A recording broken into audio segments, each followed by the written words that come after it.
Today, I'm gonna cook some ginaling. So I am preparing some stuff first and then cook. Because maybe later on today, we might go to the beach. Because my twin wants to go to the beach. So right now I'm doing laundry. At the same time I'm cooking. So this is my life. Every day. Cleaning, cooking, do the laundry. When I'm done inside, I go outside. Gardening, cleaning, chada. So you will see me soon because I am going to cook some ginaling, and a lot of you know what is ginaling is. So tara na, kay magtadtad na ko sa mga chada, okay? So magtagod-tagod sa ko aning mga ingredients, no? Beans,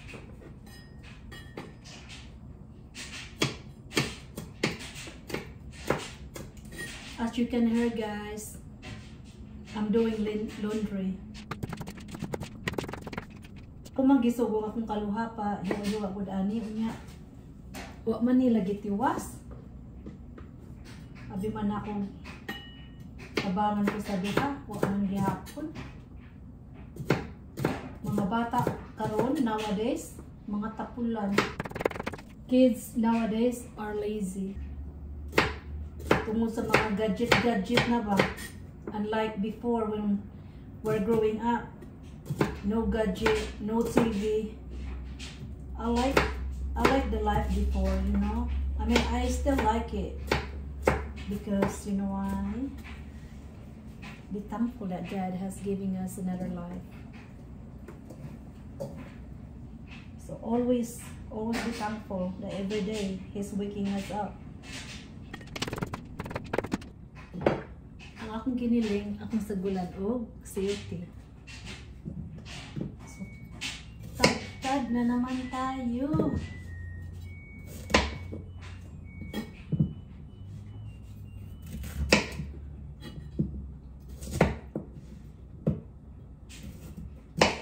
Isagol na lang is giniling para di madaot. Kaya murag padung na siya madaot. Tagod.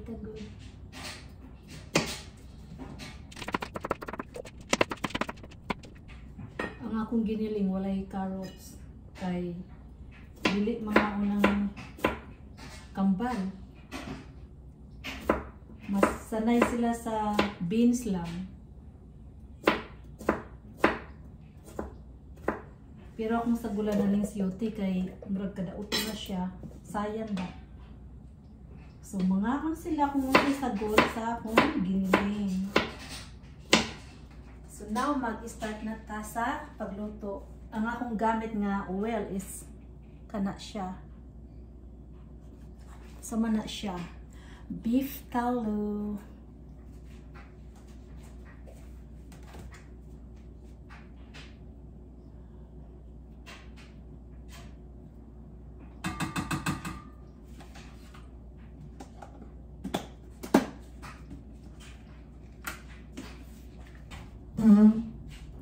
And then I use this kind of meat.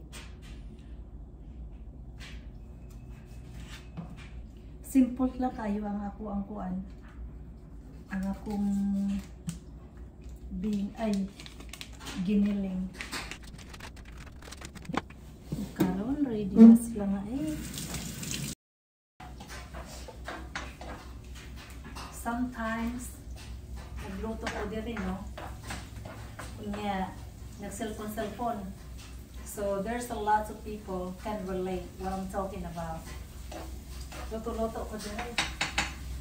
Yeah, pag ganun-ganun ko sa cellphone din no, ayan na. Sus, first thing I know pinabukal na kong tubig or lagyan pa kong oil kayo sa akong lutoon. Hapit mi na sunog, nakalimtan tungkol sa kabuang. Mauna na, cellphone pa more. O, daghan na karilitan na, di ba? So, from that day, nahapit ko na kalimot sa luto-luto dire. Aware na kay ko, kaya disud kay mawala ng bahay, ginawa ko. Para pag mga dato, di ka ba?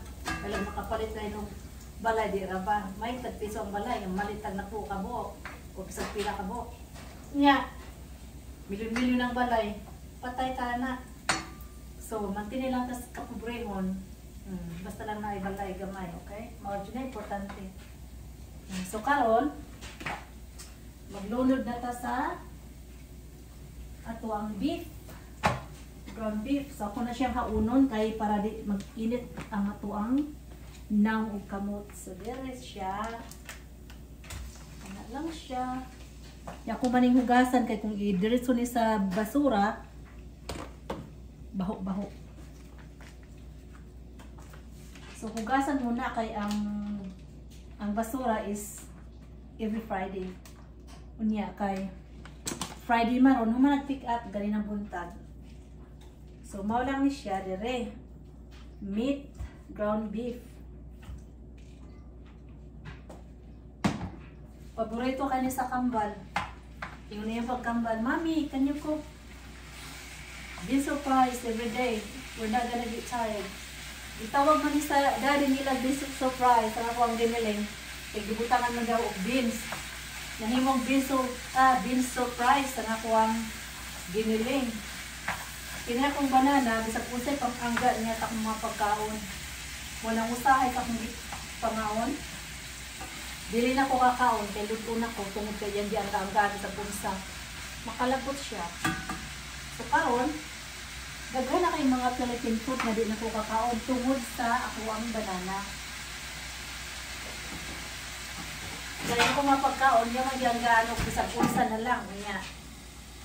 Makalain mo din sa, ba, tiyan.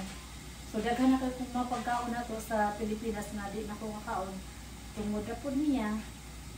But I'm still eating Philippine food in a certain food na kay yabang di pa ang hinganlan ba o pinang sa punsa lang so naglain na ako ang kabuhi so karon